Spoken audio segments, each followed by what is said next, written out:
ketong soalnya bisa tiba-tiba main posting sana. Kalau mau apa-apa kata su live media sosial beta lagi kerja untuk ini.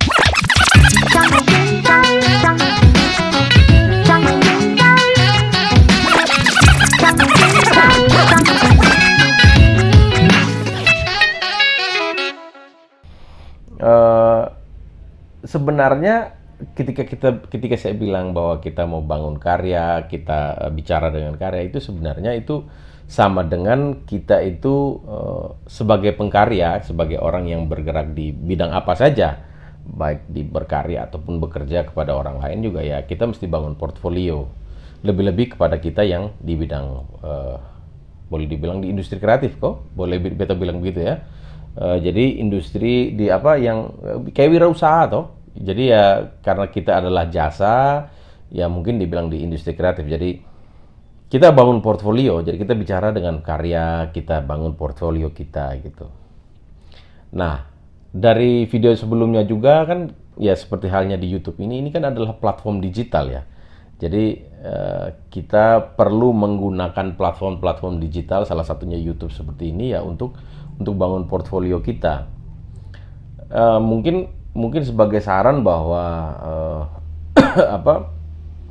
ketika kita lagi bangun portfolio supaya orang bisa lihat kita punya karya, ya kita bedakan saja antara media sosial ya atau media sosial yang pribadi kita yang hanya isinya kita, mungkin keluarga atau dan segala macam, bedakan dengan karya kita gitu. Ya kecuali kamu bikin karya ya sama-sama dengan teman-teman toh, sama-sama dengan kawan-kawan yang lain, ya silakan. Tapi kalau bikin sendiri misalnya menyanyikan, misalnya menggambarkan, misalnya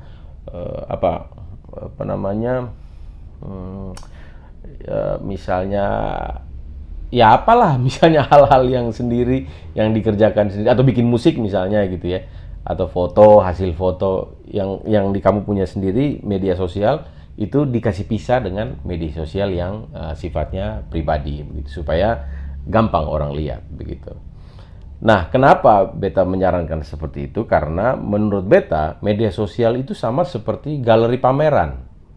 Nah, apa yang beta omong ini juga beta sudah beberapa kali dengar dari orang dan lihat dari orang apa yang mereka buat, dan termasuk beta juga sudah bercerita ke beberapa teman yang lain. Jadi media sosial itu adalah galeri pameran. Jadi ya kalau misalnya kita belum punya, apalagi kayak corona, kita tidak punya ruang untuk pameran secara fisik, ya pameran virtual adalah yang paling gampang, dan media sosial adalah galeri pameran kita. Jadi makanya beta bilang tadi, kita kasih pisah antara media sosial yang kita punya pribadi dengan media sosial yang khusus untuk karya-karya kita. Dalam hal kita membangun portfolio, supaya kita kasih beda, supaya orang lihat, oh ini karya-karyanya.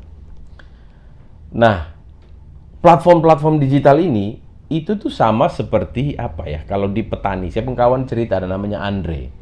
Dulu dia pernah cerita, dia bilang begini, Om Raf, platform digital itu tuh seperti ladang. Kalau kita adalah petani, ya kita tabur benih saja. Kita tabur benih begitu. Ya bedanya kalau platform digital sama ladang, kalau seorang petani, ya let's say katakanlah katakanlah si petani ini dia hanya punya satu ladang, dia hanya punya satu petak sawah begitu. Ya dia berusaha untuk tabur benih gitu ya, supaya bisa tumbuh begitu. Nah, ternyata setelah dia tabur tidak terlalu subur, misalnya sayurnya kah atau apa begitu yang dia tabur benihnya begitu. Ya pilihannya kan adalah bedeng yang satu tidak bisa, dia pindah ke bedeng lain. Kalau ini belum bisa lagi, coba dia pindah lagi bedeng lain, atau dia coba di semua bedeng yang dia buat, terus dia lihat mana yang lebih subur dari sini. Mungkin kan dia coba dulu nih, misalnya dari formula pupuk kah, tanah kah, dan segala macam. Nah, itu kalau si petani ini menganalogikan seperti itu ya. Jadi hanya sebuah ladang. Nah, sementara kalau platform digital ya sekarang media sosial kan ada hashtag, kita bisa tag orang, kita bisa siapa dan segala macam. lokasi termasuk. Kita bisa taruh kita berada di lokasi mana. Nah, itu berpengaruh. Jadi kalau misalnya ladang yang katakanlah misalnya ketong di Kupang, ketong taruh ladang di sini, ternyata ketong pun karya, wih, sudah terlalu subur di sini. Orang sudah terlalu pakai ketong punya jasa yang seperti ini karena kebutuhan di sini belum terlalu banyak, begitu. Ya, dengan adanya platform digital, kita punya ladang yang lebih luas. Nah, itulah makanya orang bilang kita sekarang apa namanya? Eh, global citizen. Nah, iya benar. Itu global citizen ya, kita warga dunia benar-benar. Jadi kenapa? Karena kalau kita punya main di platform digital, kita tabur benih misalnya karya kita, kita punya portfolio, kita taruh di media sosial sendiri, orang jadinya lihat toh. Orang di belahan dunia yang lain, jangankan di Kupang misalnya di Flores atau di Sumba atau di Rote yang ketong ada di Kupang, ketong sonde pergi ke sana, orang bisa lihat toh ketong karya. Nah, itulah ladang-ladang yang bermaksud tadi dengan platform digital. Itu yang bepung kawan Andre tadi sudah omong. Jadi ini yang beta omong barusan ini adalah bepung kawan Andre omong. Oke, terima kasih Om Andre. Gitu. Nah, kenapa kita perlu bicara dengan karya? Kenapa kita perlu gunakan platform platform digital, media sosial di antara lainnya itu ya, untuk kita bangun portfolio. Itu tujuannya, ya sekarang begini, sekarang kalau kita mau bikin karya, apalagi kalau kita hidup dari karya, misalnya menyanyi, kita mau hidup dari menyanyi. Kata kita MC, kita hanya hidup dari MC, makeup artist, fotografer, videografer, ilustrator, ya toh, graphic designer, desain apa namanya, fashion designer. Nah, kalau kita memang benar-benar mau hidup dari situ, ya kan kita harus bangun portfolio supaya orang kenal kita siapa. Nah, ketika kita menggunakan platform digital, semakin luas orang yang kenal, semakin banyak orang yang tahu bahwa nanti dia akan pakai atau tidak, itu kemudian yang penting kita kasih tunjuk dulu gitu. Karena kita buka di pameran pun sekian ratus, sekian puluh, sekian ribu orang yang datang lihat kamu pameran kan belum tentu semua orang pakai kamu punya jasa. Ya toh? Itu contoh. Nah, itu penting supaya apa? Ketika ada orang yang mau pakai kita punya jasa, kita punya keahlian, kita punya skill, dan kita punya berkesenian itu, ya gampang, dia tinggal lihat saja. Oh, ini orang, ini dia punya Instagramnya yang ini, atau kakak punya karya tuh, beta bisa lihat di mana ya, begitu kan. Kalau kita bikin musik ya kita kirim musik dan segala macam kan tidak mungkin satu-satu. Ya kita taruh di media sosial atau taruh di YouTube misalnya, ya kakak ini saya punya website, ini saya punya YouTube, lihat saja langsung supaya nanti orang langsung bisa, oh yang ini, beta suka yang ini, oh beta suka yang ini, kayak gitu. Jadi memang portfolio itu sebagai alat untuk apa ya, portfolio digital yang kita taruh di platform digital itu sebagai alat untuk kita bicara dengan klien atau calon klien. Sehingga kalau beta jadi klien pun, kalau beta yang mau gunakan jasa MC misalnya,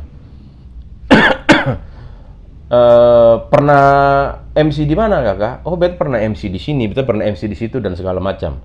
Mulai dari orang lahir sampai orang meninggal, mulai dari bahagia sampai sedih, beta sudah pernah MC. Nah, beta bisa lihat kakak punya cara gaya MC, apa yang kakak biasa omong itu seperti apa. Karena kebetulan beta ada butuh jasa MC. Nah, itu ke mana? Nah, kalau kita punya portfolio, kan gampang. Kalau saya sebagai klien, kakak kasih saya itu, saya tinggal lihat. Oh, kalau dia MC nikah tuh begini ya. Kalau dia MC konser tuh begini ya. Kalau dia MC sunatan tuh begini ya. Kalau dia MC orang meninggal tuh begini ya. Begitu. Sehingga beta tahu, oh, seperti apa Anda, seperti apa kita, begitu. Jadi, beta itu beta juga melakukan hal-hal yang apa yang sudah dilakukan oleh orang lain. Jadi beta melihat, beta dengar, beta komunikasi dengan mereka, bagaimana caranya. Ya seperti yang beta sebutkan tadi, platform digital kita bangun portfolio. Portfolio itu tuh mungkin bahasanya terlalu, bukan terlalu, maksudnya itu bahasa yang sekarang sangat sering dipakai sama orang. Bahasa yang sering dulu yang kita biasa dengar itu adalah sepak terjang. Iya toh, sepak terjang. oh ini orang ini sepak terjangnya di mana sah? Dia pernah kerja apa sah? Lu sepak terjang apa? Itu portfolio itu begitu. Nah, jadi memang ya beta sekali lagi sudah punya pengalaman dan akhirnya ya ada dapat beberapa klien yang ternyata tidak di Kupang, ternyata tidak di NTT, ternyata tidak di Indonesia dengan menggunakan platform digital. Nah, beta yakin kakak dong di luar sana nih pasti lebih fasih lah, lebih fasih main ini media sosial, lebih fasih cari hashtag, lebih fasih bikin foto, lebih fasih bikin video yang bagus-bagus, belum TikTok dan segala macam ya toh. Nah, itu beta yakin pasti lebih fasih.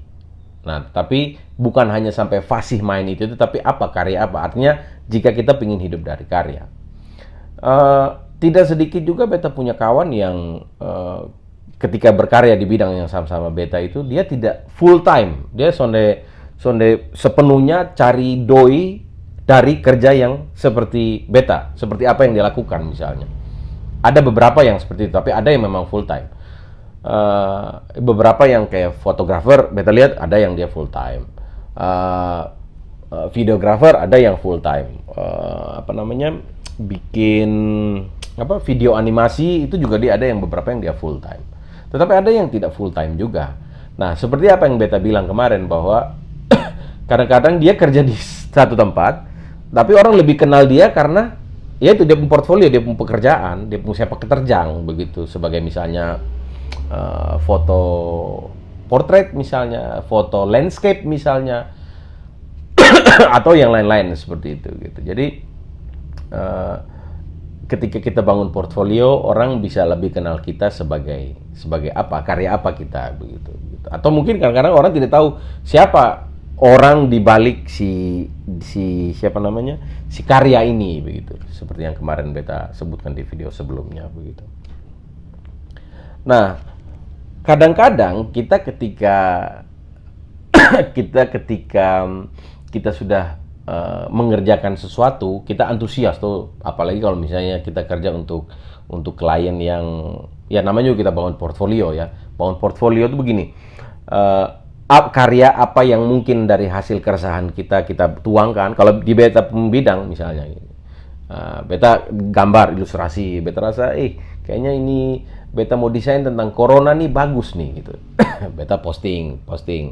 Tetapi ada juga yang beta bikin sebuah desain untuk seorang klien yang dia minta misalnya seperti itu. Nah, jadi ketika beta bikin sebuah desain untuk seorang klien, kan beta juga pengen, orang Kupang bilang ya, kata pukul dada juga bahwa ini desain ini beta yang buat begitu. Beta juga pengen. Beta rasa Anda di luar sana juga begitu ya. Pengen kasih tahu bahwa ini nih beta yang buat. Nah, ketika beta atau Anda di sana sudah buat orang punya karya, orang bayar kita untuk kita buat mereka, kan ketong juga gigi asam pengen posting di ketong media sosial toh. Nah, ini ada yang namanya etika. Etika juga ada. Jadi ketong sudah bisa tiba-tiba main posting sana. Kalau mau apa-apa kata su live media sosial beta lagi kerja untuk ini, ya jangan. Itu ada etikanya.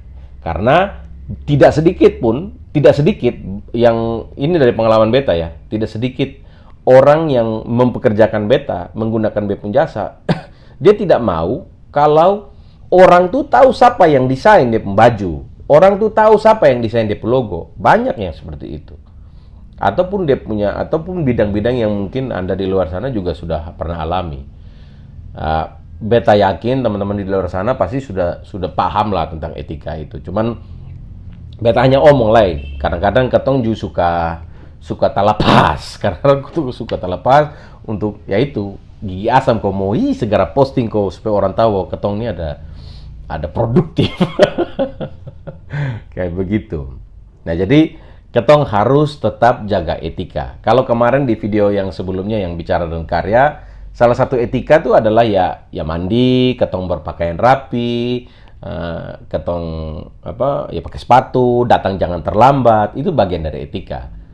Sehingga orang juga akhirnya bisa jadi tertarik dengan karya kita dan tertarik juga dengan kitanya gitu. Karena ketika kita bikin karya, ketika kita bikin karya, kan kita tidak hanya omong tentang karya toh.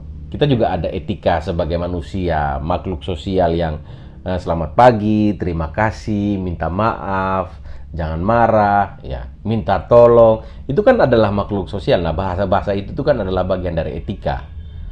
Nah, jadi ketika kita sudah bikin pun sebuah karya pun, kita tetap harus tanya, minta maaf kakak, minta maaf bapak, minta maaf mama, beta bisa kah posting ini karya, ini foto kah, ini desain kah, ditaruh di beta media sosial. Kalau orang bilang bisa, oke, gas bapak, gas, jangan lepas. Tapi kalau orang bilang kakak jangan marah, sonde, nah berarti ya jangan. Nah, itu ketika sudah jadi. Nah, ketika proses pun juga sebaiknya jangan. Sebaiknya jangan. Jadi kita harus tanya dulu begitu. Kurang lebih yang beta mau sampaikan tuh apa itu ya. Jadi karena kadang-kadang kita suka tidak bisa membedakan antara ilmu kitong bikin karya dan ilmu ketong jualan karya. Nah, ketika kita ngomong jualan karya, etika tuh bagian dari ketong berjualan. Ya toh, kakak jual susu atau kakak jual minuman apa ya, kopi yang dingin, yang dikemasan dan segala macam. Kakak jago nih, jago bikin kopi, bikin dia kemasan bagus dan segala macam. Oke, tapi ketika jualan, orang semua beli, kakak ngomongnya kasar, kakak sonde mandi, ya kasih kembali uang yang terobek-terobek, itu jadi apa? Itu jadi orang pun penilaian, karena sering sekali ketong yang berada sebagai pembeli pun, ya toh, ketong juga kadang-kadang nilai orang begitu, nah, ya toh. Ya coba ketika ketong bikin ketong jual ketong pun jasa, ketong coba posisikan ketong tuh adalah pengguna jasa juga gitu. Kira-kira kalau beta yang pakai ini orang pun jasa nih, beta mau tuntut apa? Maksudnya beta minta apa sah? Beta minta apa sah? Kira-kira lu jangan terlambat. Beta minta kirim file berapa banyak, apa saja yang lu janji apa, lu harus penuhi. Nah, ketong bayangkan kalau ketong berada di posisi yang pengguna jasa, sehingga ketong ketika yang menjual jasa, akhirnya ketong lihat, oh kira-kira kalau jadi klien dia kira-kira maunya apa, dia maunya begini, maunya begitu, supaya jangan sampai ada miskomunikasi, jangan sampai ada etika yang terlewatkan begitu. Karena ya kan ketong pengen ketika selesai satu kerjaan, mana tahu dia ulang lagi, dia order ulang lagi, atau dia bisa kasih rekomendasi di dia pun kawan. Weh, ada satu orang yang bagus nih, MC kah, menyanyi kah, apakah, gambar kah, desain kah, dia bisa rekomendasi begitu. Jadi jaga etika. Nah, khusus untuk etika yang tadi saya bilang bangun portfolio, ketong harus tanya dulu sama orang, boleh kok ketong posting di ketong media sosial. Oke, beta rasa begitu sah. Jadi beta sekali lagi beta sampaikan, apa yang beta omong ini adalah hasil dari apa yang beta lihat, apa yang dari beta dengar, apa yang dari kawan-kawan bercerita di beta, dari beberapa sumber-sumber inspirasi beta di luar sana yang kebetulan di bidang atau di bidang-bidang yang lain, yang beta lihat, oh dong pun cara begini ya, kalau dorong mau bangun portfolio, kalau dorong mau sebagai pengkarya itu seperti apa. Itu hal-hal yang dorong buat. Jadi kita pakai media sosial, bedakan media sosial pribadi dengan media sosial untuk ketong pengkarya. Terus yang kedua, media sosial itu sebagai galeri pameran kita pengkarya, supaya terus yang selanjutnya supaya ketika klien tanya mana lu portfolio, mana lu pun sepak terjang, lu bisa kasih tunjuk media sosial, kah website, kah YouTube dan segala macam, lebih gampang bicaranya daripada beta pernah gini, beta ribet. Lebih baik kasih tunjuk itu supaya lebih gampang. Ya toh, modal data sah. Kalau toh deh wifi tetangga bisa. Oke. Dan yang terakhir adalah etika ketong kepada klien, untuk kita posting di media sosial kita punya boleh atau tidak, karena itu bagian dari etika membangun portfolio. Oke, itu saja. Tetap jaga kesehatan, tetap sehat dimanapun merasa. Beta Paparaf, dadah.